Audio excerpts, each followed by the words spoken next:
Rafa Nadal participa esta semana en la Copa Davis. Será el último torneo oficial de un tenista que en 23 años de carrera ha agotado todos los adjetivos de la prensa deportiva mundial. Entre ellos, los de 3 compañeros del país que se han encargado de cubrir sus torneos en distintas etapas de su carrera. Soy Silvia Cruz La Peña. Hoy en El País, 3 periodistas y una estrella. ¿Cómo fue cubrir la carrera de Rafa Nadal?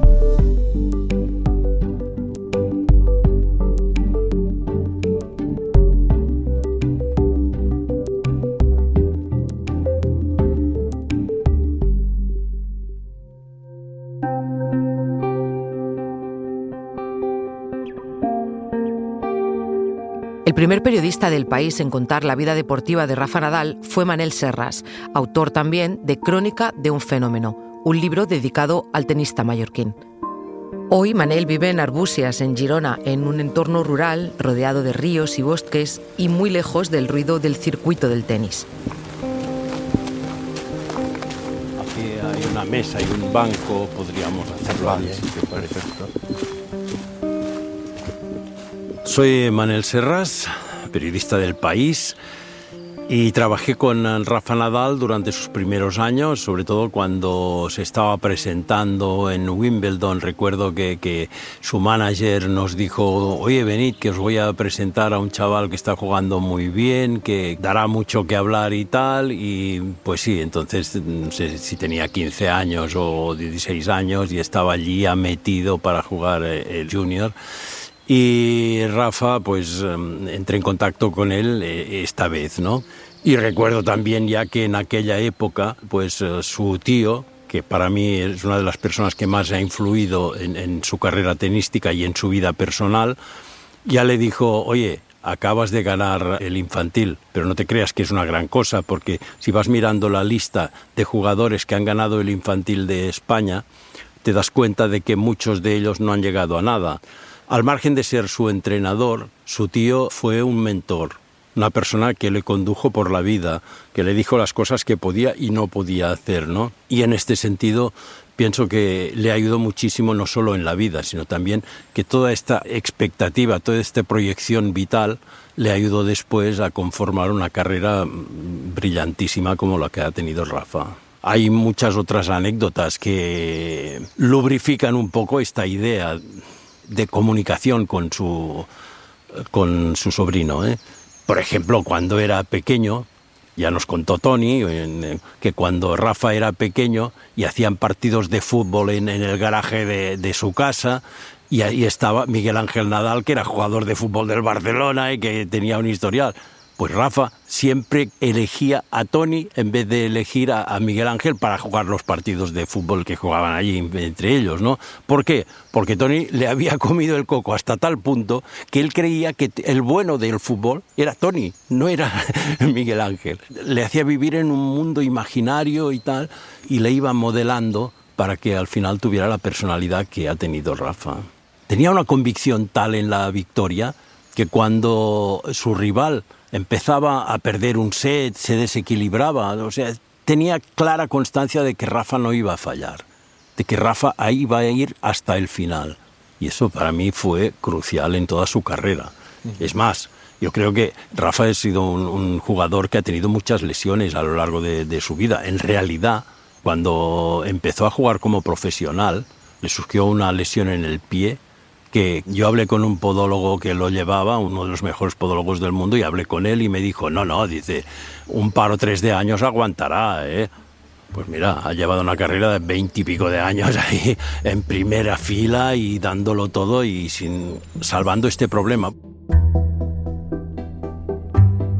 Para Manel, además de un fenómeno deportivo, Nadal fue el fin de una era en lo que se refiere al trato de los periodistas con los deportistas. Solo te voy a contar una pequeña anécdota mía personal que me causó bastante satisfacción y en la que estuvo implicado Rafa, ¿no?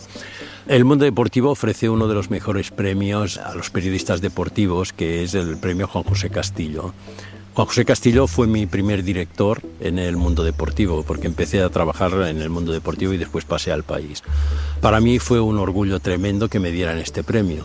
Y los del mundo deportivo decidieron que este premio debían dármelo en el Trofeo Conde de Godó. Entonces le plantearon a Carlos Costa, el manager de Rafa, si ellos podían entregarme el premio, si Rafa me podía entregar el premio. Y Carlos dijo, oye, lo que sea, encantados en poder entregar este premio a Manel, y Rafa estuvo encantado de poderlo hacer, y la verdad es que cuando me lo entregó dijo cosas muy bonitas de mí. Manel estuvo pocos años escribiendo sobre las hazañas de Nadal.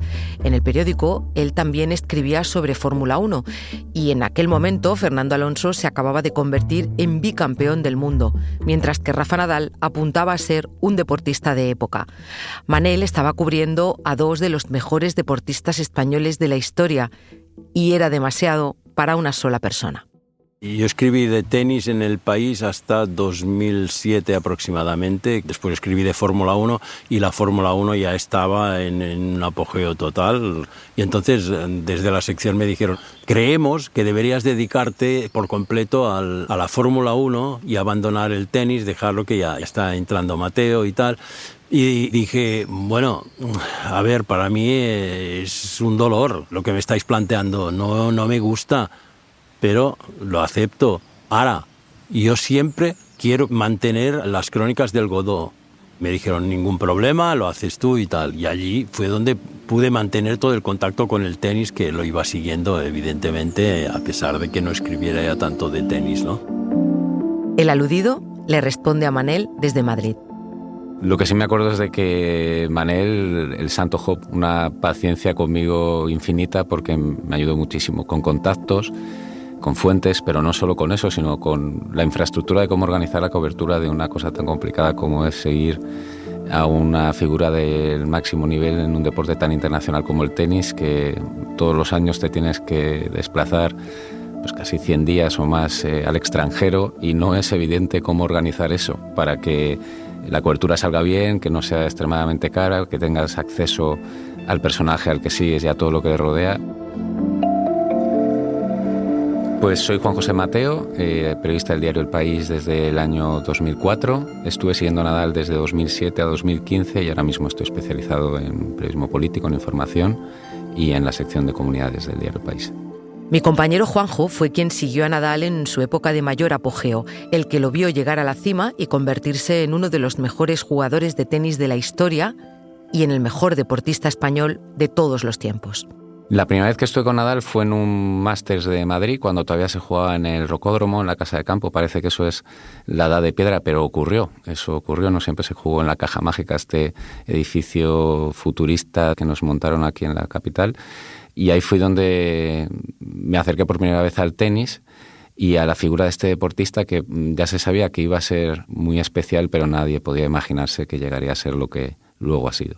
Nadal tenía una cosa muy especial desde el principio, que es que lo que estaba consiguiendo lo conseguía siendo muy joven y transmitiendo unas cosas en la pista que sus predecesores no habían transmitido. Es verdad que el deporte español en el tenis se había acostumbrado a una cosa que fue casualidad, pero cierta, que es una cadena de un éxito a otro, de un campeón a otro, se iban dando el relevo de una manera natural y en ese momento le tocaba a Nadal. Se asumía que hubiera un español ganando en tierra batida, era lo que debía ser, que fuera campeón de Roland Garros, lo que debía ser.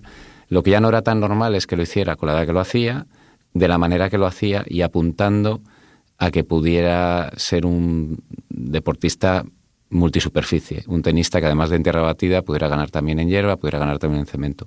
Yo tuve la fortuna de vivir esa etapa de su carrera en la que pasó de ser un tenista muy bueno, excelente, campeón de Grand Slam, como los había habido otros en la historia del tenis español, a ser el número uno, no ya del tenis español, sino en su momento del tenis mundial, y que rompiera fronteras que hasta entonces no se habían traspasado en el tenis masculino. Hablemos de jugar una final de Wimbledon como si fuera una cosa normal. Bueno, pues no lo era, era una cosa chocante. Había jugado y ganado Conchita Martínez uno en los años 90 y había que retrotraerse, yo creo, a los años 60 del siglo XX con Manolo Santana. Él ha ganado 2 Wimbledon, ha jugado otras 3 o 4 finales, después de él también lo ha hecho Alcaraz, Muguruza, es decir, que abrió muchas puertas. Un momento, enseguida volvemos.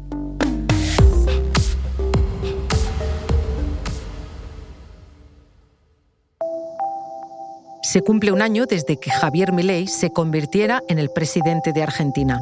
Por ese motivo, Anfibia Podcast y El País Audio estrenan la segunda temporada de Sin Control, el universo de Javier Milei. Estamos haciendo el ajuste más grande no solo de la historia argentina, sino el ajuste más grande de la historia de la humanidad. Un podcast documental de 6 episodios para analizar los primeros meses de mandato del controvertido presidente. No hay plata. Ya disponible en todas las plataformas de audio.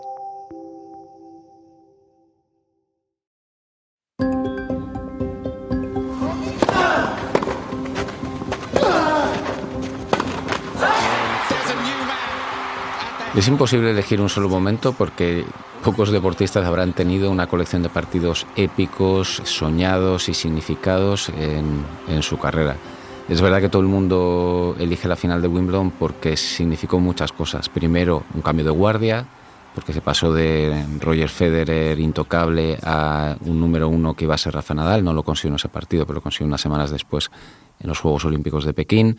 Significó que un español pudiera ganar en la hierba de Wimbledon en el cuadro masculino, y por la factura del partido, con todos esos parones, la lluvia, el viento, la falta de luz, que hubiera que irse al vestuario, entrenador que se quedó dormido, es decir, que tuvo mucha magia alrededor.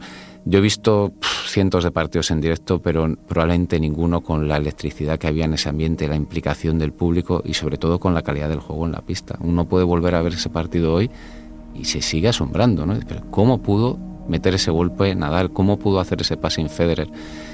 Fue probablemente sí el partido más destacado de su carrera.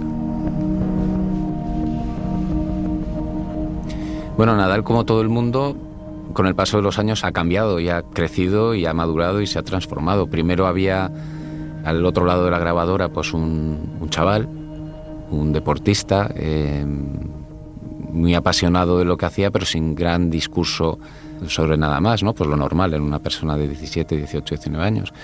Yo creo que según va madurando, pues va tomando conciencia de sí mismo y de lo que está haciendo, de lo que significa, y empieza a construir un discurso que tiene que ver con transmitir una imagen y un legado, porque sabe que está sembrando semillas para un futuro, pero también con una visión del mundo que antes no tenía, de la política, y se convierte en un personaje poliédrico, ¿no? Con muchas cosas de decir, interesantes, muchas veces polémicas, pero poco a poco se convierte en un entrevistado con mucha más profundidad y con muchos más ángulos. Para mí la entrevista más interesante que le hice, quizás no por el contenido, pero sí por la situación, fue precisamente la entrevista después de ser campeón de Wimbledon en 2008. Fuimos el único periódico en el mundo que le entrevistó. Y esa entrevista se hizo dentro de una agenda imposible, porque fue un partido que, como cuenta la leyenda, terminó cuando ya la luz del día se apagaba y, por lo tanto, cuando era obligatorio que él acudiera vestido de gala a la cena de campeones. Y en medio logramos colar esta entrevista, que fue andando básicamente por los pasillos de Wimbledon, entrando en esas zonas de acceso exclusivo para los socios que, en mi caso, jamás podría haber visto de no haber estado acompañado por él. Siempre recuerdo un montón de brillos dorados, de maderas bruñidas, es decir, un mundo de élite y privilegio que no es el habitual para un periodista. Luego me tocó ir al baile de campeones, a la cena de gala, y es un pequeño resumen, una gota de agua en el océano de por qué Wimbledon es tan especial para los tenistas, y es porque a todo el mundo lo tratan de una manera muy distinta en cualquier lugar. A esa cena tienes que ir vestido de gala, es decir, tienes que llevar pajarita, tienes que ir de punta en blanco, siguiendo una etiqueta, y lo normal es que un periodista no lleve eso en su maleta. Pero esto Wimbledon lo tiene previsto y tiene un sastre ahí con traje de gala para hombres y mujeres de todo tipo de tallas. Un periodista de cada país puede acompañar al campeón a esa cena, y esto me tocó a mí, que por una noche pues me vistieron de gala.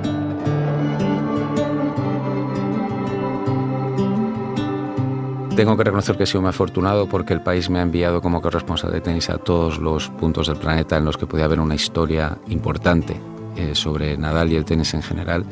Y quizás la que más me llamó la atención fue una vez en Shanghái, donde había muy pocos periodistas, porque hay que tener mucha fe en que va a merecer la pena ir para pagar todo lo que hay que hacer de hoteles, de transporte, de días que estás ahí, ¿no? Y una cosa que ocurrió ahí, en el torneo que reúne a los mejores jugadores, en el que está en juego uno de los cheques más gordos de la temporada y en donde en principio pues la competitividad y la distancia entre los tenistas debe ser mayor, fue que en un pasillo en el que no debía estar, pero estaba porque pasé con Nadal, pues echaron un balón al suelo y se pusieron a jugar al fútbol Federer y Nadal, como dos chavales en el colegio. Salió Mirka, que es la mujer de Federer, empezaron a dar toques al balón, se empezaron a gritar Maradona, Maradona, y bueno, cuando uno se pregunta cómo es posible que dos tenistas que se jugaban tantas cosas importantes el uno contra el otro hablaran bien el uno del otro, pues quizás la explicación estaba ahí, porque en el fondo eran dos chavales con buen fondo que tenían cosas en común, ¿no? Y a mí eso me pareció delicioso, lo disfruté mucho. Desde hace 10 años, quien ha contado la consolidación del fenómeno fue Alejandro Ciriza. Bueno, pues soy Alejandro Ciriza, y he cubierto el recorrido de Rafa Nadal desde que es un treintañero prácticamente.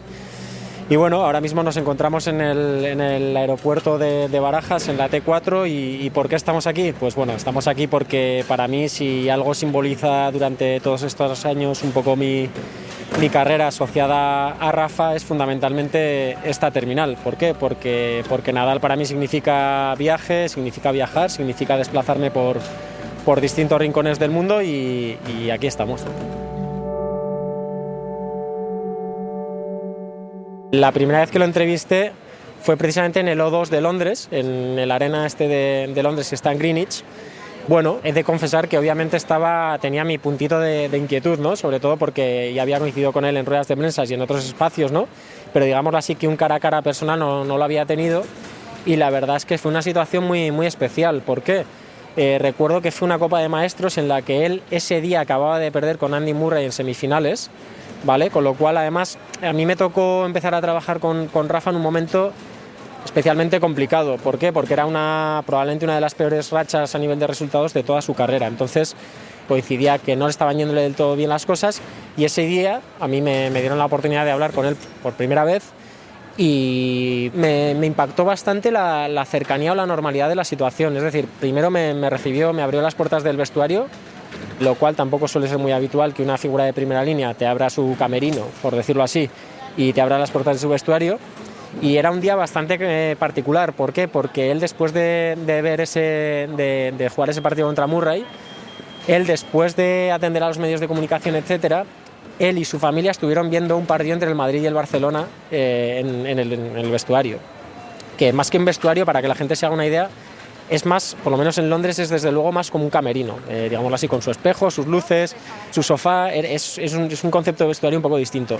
Y ese día él me recibió, claro, yo de repente entro al vestuario y de repente primero veo un montón de refrescos, de bebidas, de patatas fritas, de historias desperdigadas un poco por todo. Y al propio Rafa me lo encontré en calcetines, me transmitió una imagen de naturalidad que me gustó mucho. Me recibió muy bien, de manera muy cordial, estuvimos charlando durante bastante rato, y la verdad es que me dejó muy buen sabor de boca, la verdad, sí. Luego ha habido infinidad de anécdotas, pero también recuerdo otra que fue muy buena, no tanto ya con Rafa, sino quizá con Toni. Yo la primera entrevista que tenía pactada con Toni Nadal era un día, era en un Masters de Madrid, al hilo de la presentación de Toni Nadal de uno de sus libros. Entonces, en un determinado momento quedo con la editorial para hacerle la entrevista a Toni. Entonces yo me planto en el hotel de Rafa en el Retiro. Le veo que está Rafa, que han terminado de desayunar, con Rafa Maimó, que es su fisioterapeuta, con el resto de su equipo. Que se van ya directamente como al coche para irse a la Caja Mágica a entrenar y demás, ¿no? Entonces yo digo, oye, ¿dónde está Toni? Pues Toni todavía no está desayunando, está leyendo y demás, y yo, ostras, pues la verdad es que tenía una entrevista pactada a esta hora, creo que era a las 9 de la mañana o algo así. Nada, resulta que Toni en ese momento vio que no había tiempo y que no había margen, o que supuestamente se le había olvidado la entrevista, y lo que hizo me abrió la puerta del coche y me dijo, Alejandro, te vienes con nosotros. Y total, que de repente un buen día me encontré en mitad de Madrid en una atascona tocha bestial, metido en el coche con Rafa Nadal, con Toni Nadal, con su equipo y demás.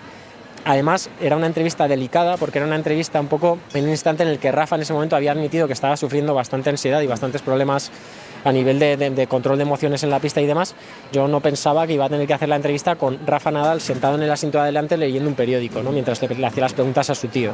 Rafa respetó escrupulosamente el espacio y no intervino en ningún momento en la conversación, estuvo a lo suyo y todo muy bien, muy correcto hasta que por la tarde, de repente, yo recibo una llamada en mi teléfono desde la editorial y me dicen, bueno, Alejandro, perfecto, todo concretado, tienes mañana la entrevista con Toni Nadal a las 9. Entonces, claro, yo dije, no puede ser, yo he hecho ya la entrevista, pero no, era mañana la entrevista a las 9. Entonces, claro, evidentemente hubo un fallo de sincronización y de ahí que le pillase a Toni fuera de juego, me parece una anécdota muy divertida, sí. Los últimos años fueron difíciles, tanto para Rafa Nadal como para mi compañero Alex, que lo había visto en la cima y veía lo que le estaba costando al tenista asumir el declive. A mí ya el último Roland Garros que lo gana en unas circunstancias muy especiales, muy complicadas. Era prácticamente un jaque mate a su carrera, otro de los tantos que ha habido, ¿no? Pero esta vez sí que parecía el definitivo, porque ya Rafa, con 36 años creo que tenía, le vuelve a azotar el pie, el famoso síndrome, la lesión crónica que tiene en el pie, en el escafoides, y aún así lo gana, recordando que gana ese torneo infiltrado todos los partidos con un pie prácticamente dormido. Yo pensé que ese momento era ya el inicio del fin, pero como tantas otras veces ha pasado, pues bueno, digámoslo así, que siempre escapa, ¿no? De una más y de una más y de una más. El torneo a mí que verdaderamente más me abrió los ojos en el sentido de decir, creo que aquí ya no es una cuestión ya de físico, sino que es una cuestión de juego, fue el torneo de Bastad de este año, en Bastad, en Suecia, porque ya, insisto, no era un problema ya de físico, que evidentemente ya no era el Nadal. En ese torneo ya veo que Rafa no está jugando bien, no se reconoce, no le reconocemos. Hola a todos, estoy aquí para comunicaros que me retiro del tenis profesional. Pues para mí fue, mira que es verdad que es una noticia que, bueno, todos los que estamos alrededor y los que le hemos seguido de cerca, es una noticia que obviamente estábamos esperando que antes o después iba a suceder. Pero bueno, para empezar, a mí por lo menos me constaba que él quería seguir jugando. Es decir, como él ha recalcado después, al final el que ha tomado la decisión ha sido su cuerpo, no él. Entonces, en el instante en que me llegó la noticia, sabiendo que iba a ocurrir un día u otro, me quedé un poquito en shock. Yo salí justo de un plató grabando una entrevista y en ese instante Miguel Ángel Zubiarrain, que es un periodista histórico de la SER, que ha seguido a Rafa muy de cerca y que le conoce muy bien, me comunica la noticia, ¿no? Me dice, Alex, mira el móvil o tu correo electrónico porque tenemos noticias. Entonces la verdad es que me quedé muy en shock. Estuve como prácticamente una hora en el desplazamiento desde ese plató hasta el periódico. Estuve como intentando procesarlo, pero luego evidentemente una vez que ya llegué y me tuve que poner manos a la obra, pues como que ya pones un poco el automático, ¿no? Eres profesional y ya pones el automático. Luego ya cuando terminó el día es como que otra vez me volví a parar a pensar y decir, ostras, no solo se ha terminado una etapa en la vida o en la trayectoria deportiva de Rafa Nadal, sino que se cierra un episodio personal y profesional muy importante para mí. Es obvio que Rafa, pues seguramente es indiscutiblemente el símbolo del tenis español y uno de los mejores deportistas de todos los tiempos. Yo lo dejaría ahí, pero vamos, desde luego es un deportista al que admirar un poco por teniendo un poco en cuenta las circunstancias de su trayectoria, que ha sido especialmente complicada, por decirlo de alguna manera.